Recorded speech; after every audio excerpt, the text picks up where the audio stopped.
Welcome to the Alignment Show, featuring conversations with folks who have taken steps to identify their highest values and align their lives around them. Time on this earth is not unlimited, and you may be seeking to make sure you spend your time on things that matter to you.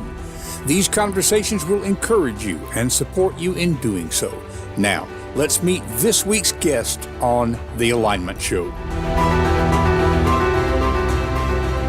And a good morning, good evening, good afternoon, whatever time it might be in your part of the world. Thanks for being back with us again here on the Alignment Show. My name is Don King. I am your host, and I always forget to say date and episode. I'm going to start trying to do that. We are broadcasting this on November the 15th, 2023. This is episode number 37. And as we get started here, before I introduce our guest, I want to remind you that The Way of the 3-Year-Old Why is out in publication. I'll put a QR code up here, but for those of you who are listening audio only, you can find out more about it at donking.com. That's DONNKING.com/3YO, the number 3YO. And I'm not going to spend too much time on it, but on the other hand, it may be that you're interested in whether you would be interested. And so sort of like cheese sampling at Kroger, you try it out, then we've got a free short story for you. I've got a QR code for that up here as well. And I will put a, what do you call it? Ticker. Yeah, that's what they call it down there at the bottom, donking.com/brewing. No, it's not that kind of brewing. It has to do with coffee, but you can check out the type of writing that you would get in The Way of the 3-Year-Old Why. That's enough about our sponsor at this point. I would like to also remind people that coming up on December 1st, we are switching from Wednesdays to Fridays for our broadcast. So that week, instead of broadcasting on Wednesday, we will broadcast on Friday. Let me get that QR code off here. Our guest is listening here. We were talking about radio, and this is like running a starship sometimes here, Terry. So there we go. All righty. So it is my privilege at this point to introduce our guest to you. I've known Terry for a few years now, and we've actually met in person a few times, which is kind of unusual these days. Terry has made a great career training people in effective sales. I'm going to say he's been featured in Forbes and Automotive News. He's spoken to audiences coast to coast at TEDx and national conventions. But he's kind of made a little bit of a switch. Now, he says he is an author, speaker, and entrepreneur, and he's all of that. But with the release of his latest book, Here Come the Nothing Heads, he's a poet-philosopher, too. And he makes a pretty mean chocolate cobbler. We can't do that virtually, I don't think. But we're going to find out what was involved in all of that shift. And Terry will tell us more about what he's up to. But let's just get him on stage. Terry, welcome to the Alignment Show. Thanks for being here. How you doing, Don? Phaser's set to stun, baby. Phaser's set to stun. Oh, just glad to have you here this week. I'm always interested in authors and people who have written books, because everybody talks about writing one, but to be able to actually accomplish that, I mean, not too many people do that. And from what I've seen of your book, and I've read the book, it is a switch from the stuff that you've been doing for the last, 20, 30 years? It is definitely different. I don't know if it's switched so much as a continuation. Maybe it's just the natural, inevitable result of my 59 years on God's green earth.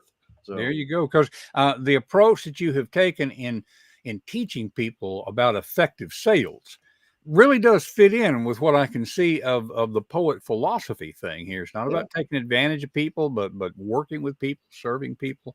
Let's get a little bit of background in there so that people can see where you have brought your life into alignment with your values, which is what we're all about here on the Alignment Show.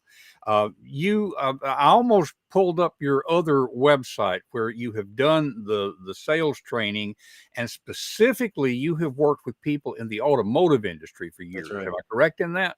Yeah, I've been working in the automotive industry for I've done nothing but work in the automotive industry pretty much for the last 30 some odd years. But before that, I was in radio advertising, which was only half the automotive industry. Half the spots on Jet 107 back in the day were car dealer spots. So I've been slinging car spots for a while.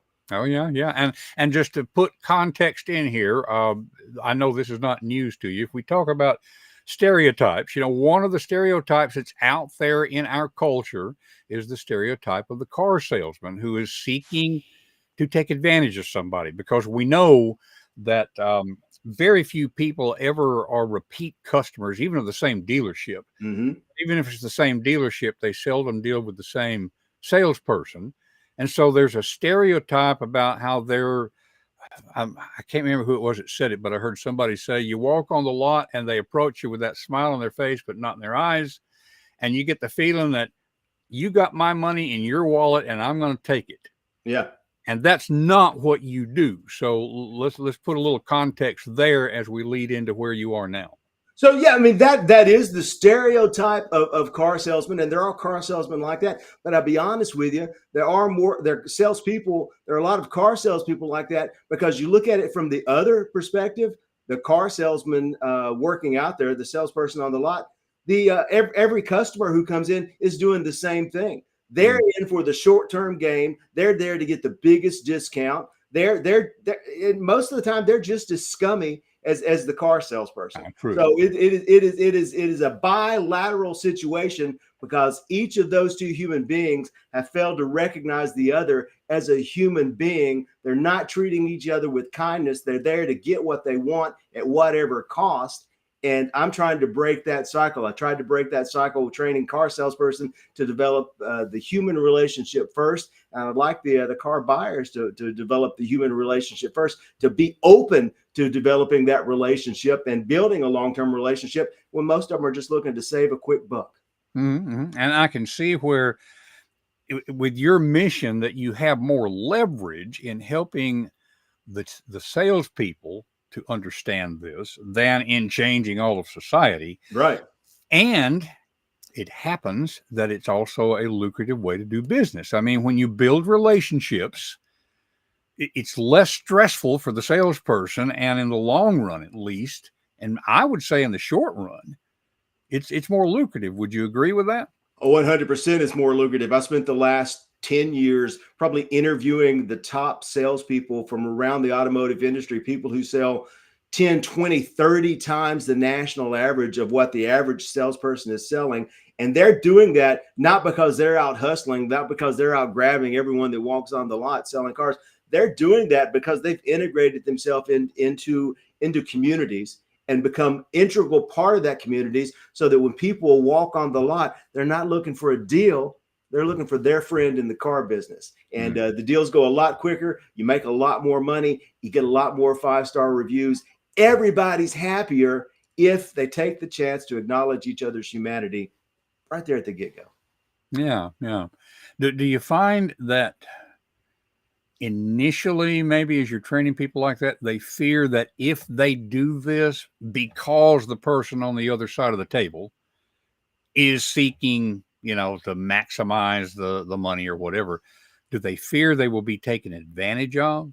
100%. I go in and I train salespeople. The first thing I tell them is, you need to pick up your phone, look at your phone, see who your friends are on Facebook, see who you've got a text from lately, see who the people who are in your life, and make sure every individual in your life, make sure they know what you're doing for a living. And a lot of them will then raise their hand and go, listen, if my brother-in-law knows I'm selling cars, he's going to come down here. He's going to want a good deal. If anything goes wrong, I'm going to see about it at Thanksgiving. I don't want anything to do with it. I'm going to sit here at the lot. I'm going to smoke cigarettes, and I'm going to jump on whoever walks in the door while I'm drinking coffee, and I'm going to squeeze every dime I can out of them, because I don't want to deal with this stuff when I'm off. No. I'm here to sell cars for 8 hours, 12 hours a day, and I don't want the problems that come with people.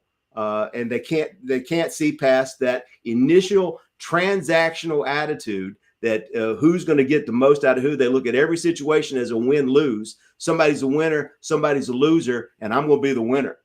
And it's a big, that's the biggest hurdle. That is, a matter of fact, I wrote the book How to Sell More Cars, and it's a tiny little book. It's made for any individual sitting on a lot to pick up and read it while they're sitting there. But the main thing is, I just want them to get the idea to treat everyone in their life as a potential customer, and treat them that way, and see what long-term benefits come. But that initial hurdle it's an uphill battle. You are correct. Yeah, I can see all the aspects of that. Just the getting started. Now it happens.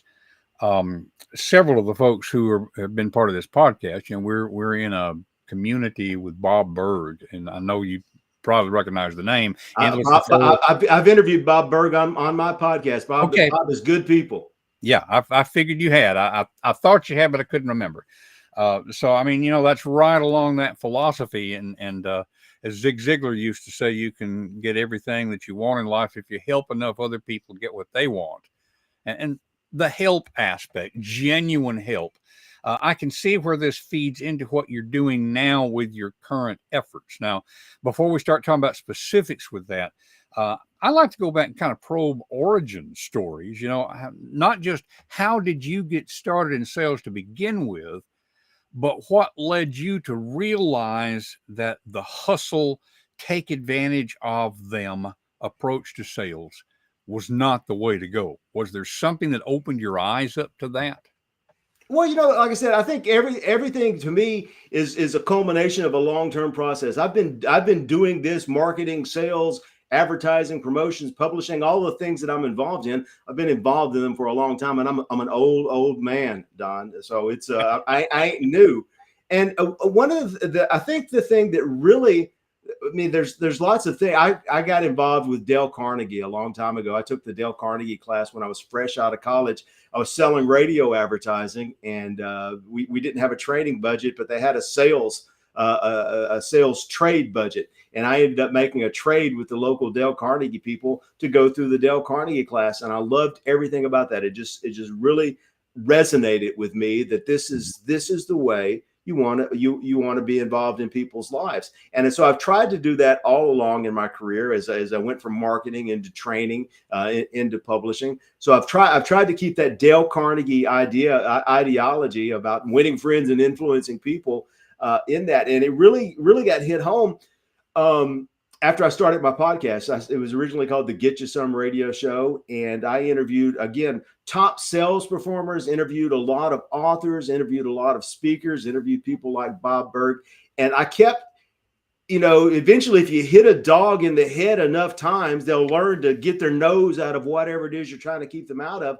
And I'm not be the brightest bulb on the tree, but everyone I kept interviewing, they kept telling me these stories about how being kind and how treating people with humanity and actually being a human being first helped further their career over and over and over and over again. I was going to at one point write a book called the Get You Some Manifesto exactly on that, because so many people told me that this was how they became to the point in their career that they were in, that I just finally realized, well, maybe everybody's just telling me the truth. Yeah. How long did it take you to, like, how far were you into your sales career before the penny dropped? I was in a sales career for decades before ever I got into the training career. So, but I took that Dale Carnegie course. I was an accidental salesperson. I was a disc jockey, and I didn't have the pipes for it, and I didn't have the rock star good looks to be on TV, and I didn't have the voice to be on radio. So I was in a quandary. I went into selling advertising, and when I went into selling advertising, most of my clients were car dealers. But I took that Dale Carnegie class a year into my sales training, and I mean, pretty much right off the bat, I learned that developing the relationships was the way to sales. And I had a great sales manager that first year out of college. My first year out of college, I was selling radio in Tupelo, Mississippi. I moved from Cookeville, Tennessee, where I was going to school at Tennessee Tech. I moved 200 miles away to Tupelo, Mississippi, 200 miles away from any human being I'd ever known. And it was definitely a good old boy network. And I had a sales manager who really taught me a couple of things. One, he taught me that I had two ears and one mouth, and I needed to use them in exactly that order. And two, he was real big on the Rotary Club and the community service and getting involved and building the connections that way.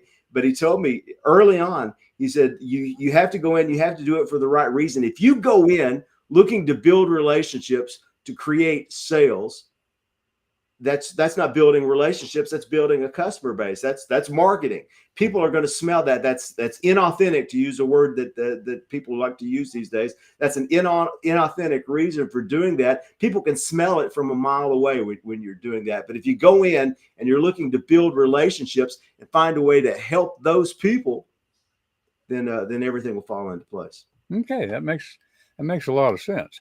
And you've mentioned publishing a few times. I want to go ahead and show. We're going to talk about. Well, let's go ahead and talk about the current effort. You have started something called the Coalition for Human Kindness. Am I saying that right? You are correct. The Coalition for Human Kindness. Okay, and so tell us a little bit about that. What's the background on that? Why did you start emphasizing that as opposed to maybe the training that you do or that sort of thing? Well, the Coalition for Human Kindness is actually my umbrella organization. I'm bringing everything under that umbrella. That is my official title is the all around good dude at the Coalition for Human Kindness. And I'll tell you exactly, this is one of those lightning strike moments, deer in the headlight. I had the Coalition for Human Kindness came about specifically in one instant. About 10 years ago, when I first started, I decided I was going to write a book. And I sat down. We talked about people deciding to write a book. I decided to write a book, and I sat down and I did it. Well, actually, that's not true. I'll go back to that. But I wrote a book and then decided I was going to write a book. I wrote it a little bit at a time and then turned it into a book. But in that process of writing my very first book called Better Self-Help for the Rest of Us, I had gone through this exercise that I read about in some self-help magazine or somewhere about defining your why, finding the authentic you, finding what you want to do, creating your mission statement. So I had sat down and created this 17-point mission statement about who I want it to be and how I want it to conduct my life. Now I'll go ahead and tell you, this is about 10 years old. I'll tell you the strategy. Maybe somebody wants to do this because it was a fairly effective strategy. I think I got it from a guy named the name of James Altucher, if I'm saying his name correctly. Yeah. But he said, sit down with a piece of paper and write a mission statement, and then write another one and keep writing stream of consciousness until you think you found the exact words that fit you, just completely unconsciously. And I did that. And here's what I came up with. I live each moment powerfully, simply, joyfully, and gratefully, creating health, happiness, and prosperity, connecting the infinite within us all. That's who I want it to be. That's how I want it to conduct my life. And I did that for about 8 or 9 years. So about 2 years ago, when it dawned on me that doesn't say anything. That doesn't, when it comes to a decision point, that doesn't help me make the decision about how to live my life. That doesn't get me to the next step. You know, I can be powerful and simple and grateful, but what does that mean? Yeah. How do I put that into action? And on my podcast, in my books, I always have action steps. What are you going to do? What's the next step? Because talking about it don't feed the bulldog. Mm-hmm. Only doing stuff gets stuff done. And so if all this grandiose mission statement idea I had wasn't going to help me solve my problems, what did it need to be? And through osmosis or whatever, I decided that my personal mission statement is to be kind. In every decision, in every interaction, everywhere I go, every choice I make, if that's my filter, be kind. How do I be more kind to myself, to others, and to the world around me? If I use that as my guide, that's good. That's helpful. That's actually helpful. So at one point, I was looking at my businesses, and I have training and marketing and publishing, and I kind of got my fingers in a lot of different pies, and I never really knew what to call them. I hit upon the idea of calling this the Coalition for Human Kindness. And I'm the head of the Coalition for Human Kindness, and we've got all of these things, and it's just my umbrella organization.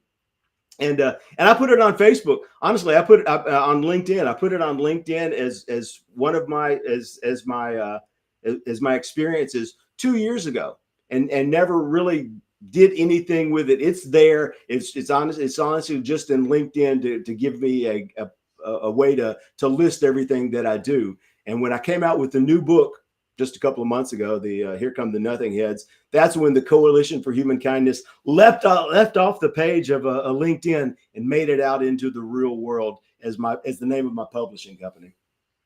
Okay, that makes a lot of sense. So for folks who are listening, as opposed to seeing what we've been sharing on the screen, and I've got it on the screen again for the folks who can see it. We're looking at it's bekindclub.org. Did I say that right? Bekindclub.org. Okay. And I've got a little ticker going down here also for folks who can see it. But again, for the audio listeners, Be Kind Club, all one word, no hyphens, no spaces, bekindclub.org. And that will lead you to this umbrella organization, the Coalition for Human Kindness.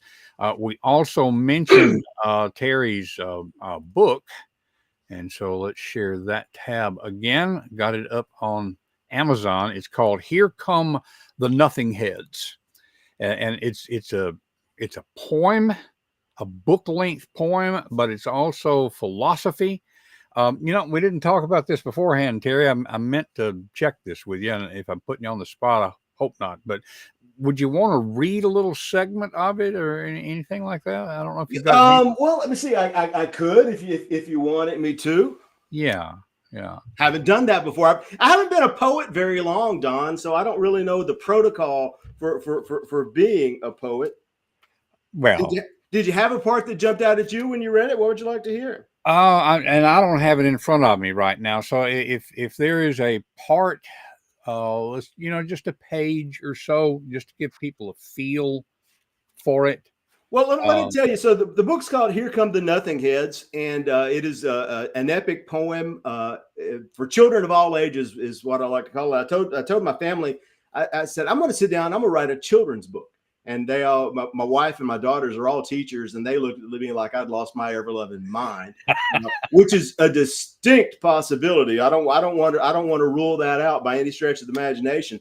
But I got in my head of writing a children's book, but it's not really a children's book. It's written in the style of a children's book. It's written in a Dr. Seussical style. It's kind of a rhyming thing because you and I have talked about.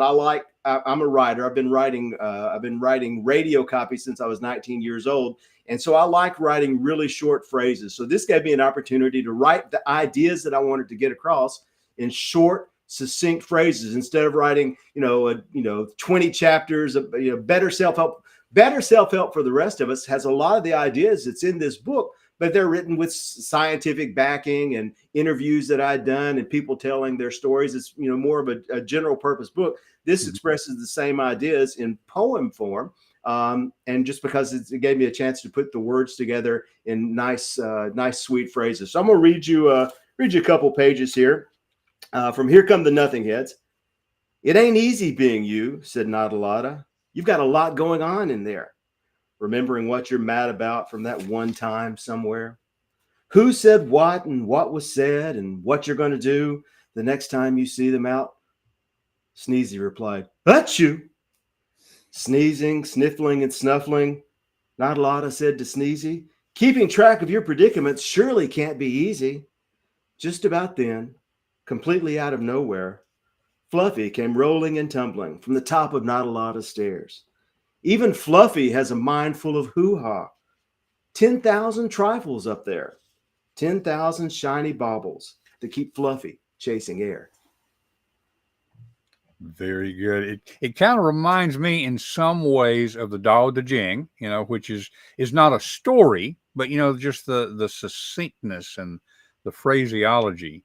Well, I mean, and I'm glad you caught that, because at one point before I decided I was going to write a children's book, I was attempting to translate the Tao Te Ching in haiku form.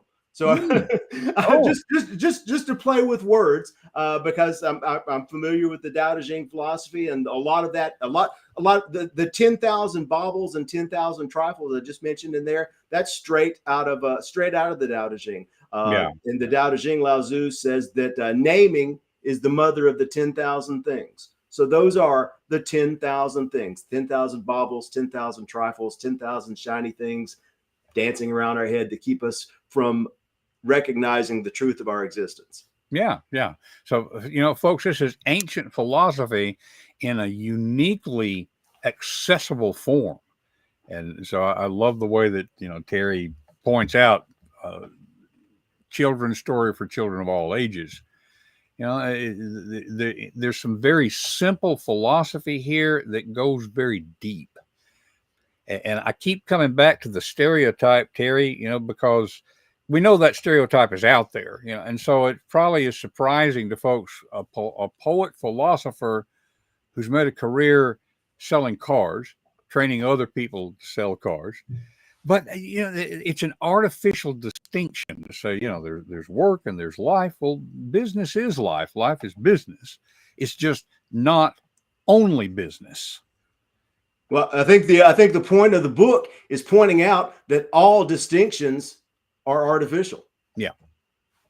Period. That's the story. That's the gist. If you want to boil it down to it, all distinctions are artificial. And another thing that I've spoken and trained on is personal branding, and that got to be a big buzzword a few years ago. Was personal branding, and one of the first things I started telling people about personal branding is there's not two yous. There's only you, and you got to be you all day long. Social media gives you a platform to be you louder. Social media gives you a lot more chance, a lot more opportunity to present you to a lot of people. But there's only one you. And if you're a different person online than you are offline, it's not going to work. If you're a different person at work than you are at home, then it's not going to work. And I tell salespeople every single day, the only possible way to be a better salesperson is by being a better person. All distinctions are artificial. Yeah, yeah. Excellent point. Well, when I asked in preparing for this, I said, what's the next project? And of course, the project that you pointed to is this project that you're actively working on, the Coalition for Human Kindness. So let's refine that a little bit and say, what is the next step in continuing to develop the Coalition for Human Kindness? What would you like to be happening next? Well, I wrote the book. I had the Coalition for Human Kindness. It existed only in my mind and on the pages of LinkedIn, and I brought it into the world. Last year, I sat down and I wrote "Here Come the Nothing Heads." I wrote it over the course of the first of the year, and I got it published. And putting it together, I said, okay, well, this is when the Coalition for Human Kindness is going to debut to the world. So I listed it as the publisher of there, and it's on the back of there. Buy the book, it's on the back of there. I said, okay, so now I've got it. I've actually got to create this thing. So it exists. What happens is, it's a publishing company. I've got my books, Better Self-Help for the Rest of Us, How to Sell More Cars, and Here Come the Nothing Heads. And you can listen to and read those for free as a member of the Coalition for Human Kindness. And the thing I want to do is to grow that. So I'm going to take just a second. Don, I just see you. I can't tell who else is listening. So I'm going to talk to you. But if you're listening, you can actually play along, because my goal in life, my job as the all-around good dude for the foreseeable future is to grow the Coalition for Human Kindness, to get more people involved in spreading this message of human kindness. And part of that is by reading and listening to the books that I've put out there, because I think that's how I can contribute to that. So Don, I'm going to make you an honorary member of the Coalition for Human Kindness right now, if you don't mind. But yeah. you've got to take the oath. Are you ready? Okay, yeah. All right. I, Don King, do solemnly swear to do my best to be kinder. Say it again. To do my best to be kinder. To do my best to be kinder. To myself. To others. And to the world around me. Yabba dabba do. Yabba dabba do. So as an honorary member of the Coalition for Human Kindness, you can now spread that message. You can inoculate other members in that kindness and spread that along. But if you join the official group, you go to bekindclub.org and become an official kindologist for $5 a month. $5 a month, you get access to all of the books. You can listen to the audio books, and you get a free bekindclub.org coffee mug, because much like butter and kindness, coffee makes everything better, Don. Coffee makes everything better. So you get the coffee free, and our tagline is free books, free mugs, free hugs. So you can listen to the books for free. You get a kindologist mug for free, and just for listeners of the Alignment Show, if you sign in today and you put Don King's name, you mention Don King anywhere, then I'm going to send you a free autographed copy of any one of my books, Better Self-Help for the Rest of Us, or Here Come the Nothing Heads, or even How to Sell More Cars if you want to sell more cars. But my goal for the group is to get more people involved in it, to get more people in it, to get more people listening to it, and then to keep contributing to it. I want to write another book in the hopefully in the Here Come the Nothing Heads vein. And ideally, if we get the ball rolling, I'd like to produce a video of Here Come the Nothing Heads, because I think it works as a children's story. Hopefully, I always say that I need it to work in 3 different ways for it to do what I want to do. And the first thing it needs to do is a children's story. So the frantic mother who doesn't have time to be kind to herself can put on the audiobook or plug in the video or sit down and read to her kids for 10 minutes and maybe, just maybe, calm them down enough so that she can breathe. And that's about the kindest thing I think I could possibly do with any of this. Excellent. Well, I always like to wind up with a favorite question, Terry. And the question is, there's usually something that you wish that I had asked about that I didn't think to do or forgot about or whatever. Is there a question that you wish that I had asked? And if so, what would your answer to that be? So, if you're going to throw me a softball, I think the softball I'd like to hear is, dude, Terry, I listened to that book. I listened to it on Audible, or I went to the the Coalition for Human Kindness webpage. I listened to the audiobook. That audio version is really fantastic. Who read that? Who's the producer on that? And no, it's not me. When I wrote the book, I wrote it and got it out. And I originally wrote the book as a poem for children of all ages. And I thought it needed to be an illustrated children's book. And I'm not an illustrator. I'm a words guy. I can't draw, but I can put words together, hopefully in a pleasing order. And I put these words together, and I was thinking I needed to make an illustrated children's storybook out of this. And I approached a few artists and dabbled with a couple of things, and nothing was really buttering my biscuits. And it dawned on me, like I said, if you hit me enough time in the head with a 2x4, eventually I'll get the message. It dawned on me that this exists as a storybook. It's meant to be read. It's meant to be heard audibly. And I think that having those 2 people there to make that connection is part of the little mojo I want in the book. So I decided that I was going to make this into an audiobook first. It's an audiobook first. That's why it exists in nature. And I was listening to a lot of audiobooks, including the Tao Te Ching, including a lot of books by the Dalai Lama and a couple of there's a Vietnamese Buddhist monk who Thich Nhat Hanh. Yeah, I can never pronounce his name, so I wasn't even going to try. He wrote a book called The Art of Happiness, I believe. And many of those books that I listened to, the same voice kept popping in. And I go, dude, and even my wife, who doesn't listen to any of this and doesn't know anything about the Tao Te Ching, she stumbled in on me one day listening to The Art of Happiness. She goes, man, I really like that guy's voice. And I said, well, you're right. So when I decided the book was going to be an audio book first, I decided, well, who's this voice that I keep hearing? And I looked it up, and it's a gentleman by the name of Eduardo Ballerini. And Eduardo is one of the top audiobook narrators in the country. He's won a Lifetime Achievement Award for narrating audiobooks.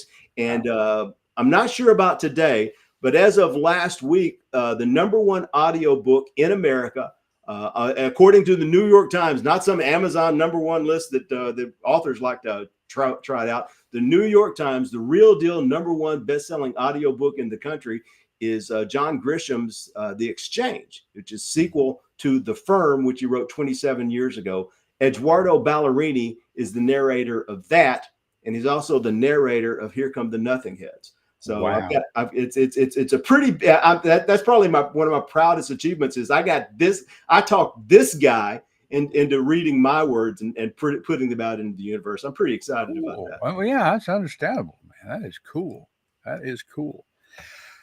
Terry, it's so good having you on the Alignment Show. I'm going to ask you to hang out in the green room for just a second so I can thank you properly. Want to wrap things up here because, respecting your time and the audience, all that sort of thing. But I just have to come back and say, I've known you for years. I'm just so impressed at how you have truly brought your life into alignment with your values. And that's what we're here for on this program. So, folks, Terry is living proof that you can think about these things and bring your life into alignment. Terry, thank you for being here with us. Thank you, brother. Thanks for having me on. Thanks for everyone else for listening. Be kind, y'all. Absolutely. I'll be back with you in just a second. So, folks, as we look towards what else is going on with the Alignment Show, it occurs to me, I love what Terry was saying about coffee, quite honestly. Those of you who've been following along with the publication of The Way of the 3-Year-Old Why, you may know that that's the first book in the Sparklight Chronicles. And every book has something to do with coffee. The second book in that series, I'm about a third of the way done on that. Coffee's involved. It's called Real Speak. I've jumped ahead. I'm about half through on what is technically the third book chronologically. It's called Medium Well. And so if you would like to follow along with that, be sure that you get in contact with us. The Way of the 3-Year-Old Why we've talked about here before. Keep up with that. But coming up next week, we have Kim Curtis. Kim is a best-selling author who her story is that she went from the free lunch at her high school cafeteria to being a successful entrepreneur. More than just successful, she's considered among the world's foremost experts in building wealth consciousness. The best-selling author of a book entitled Money Secrets: Keys to Smart Investing and Retirement Secrets. And so we're going to talk with her not only about what we can learn about that consciousness, but also to learn how she made the leap. That's what we're always looking at here on the Alignment Show. In any case, we will be back next week. We'll still be on Wednesday next week. And so join us as you can. And got to get my technology lined up here. There we are. Remember to live your values and value your life. And we'll see you next week.